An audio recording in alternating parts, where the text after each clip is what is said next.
effectivement, il est insupportable aujourd'hui de voir à quel point les salariés deviennent procéduriers, surtout quand on est dans une entreprise qui les gère bien. J'ai plusieurs exemples de jurisprudence dans lesquels les entreprises ont été condamnées, non pas parce qu'elles n'avaient pas un bon management, mais parce qu'il n'y avait pas les documents qui permettaient de mettre en évidence ce bon management. Pour résumer, le vrai partenariat également qu'on peut mettre en place entre RH et manager, il est autour de la traçabilité des échanges importants.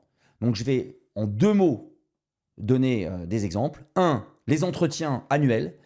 Toutes les entreprises doivent mettre en place des entretiens annuels. En pensant qu'on gagne du temps à ne pas le faire, on va en réalité perdre énormément de temps au moment des contestations salariées.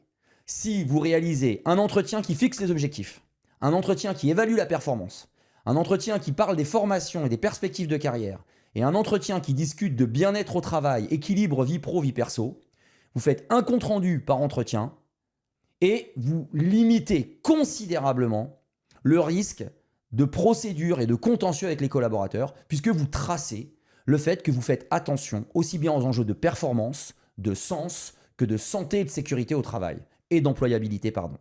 La deuxième chose, c'est tous les mails du quotidien, toutes les contestations, les SMS, les WhatsApp, etc. Et là, la DRH a un gros rôle à jouer.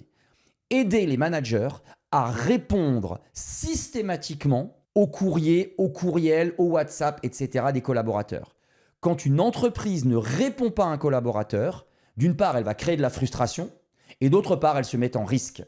Bref, pour synthétiser, face à l'augmentation des procédures et du caractère contentieux, judiciarisant des collaborateurs, l'entreprise doit tout simplement affirmer ses bons principes de management avec une devise que l'on retrouve dans énormément d'écrits à partir du XVe siècle et qui reprend une devise latine, c'est scripta manent, verba volant.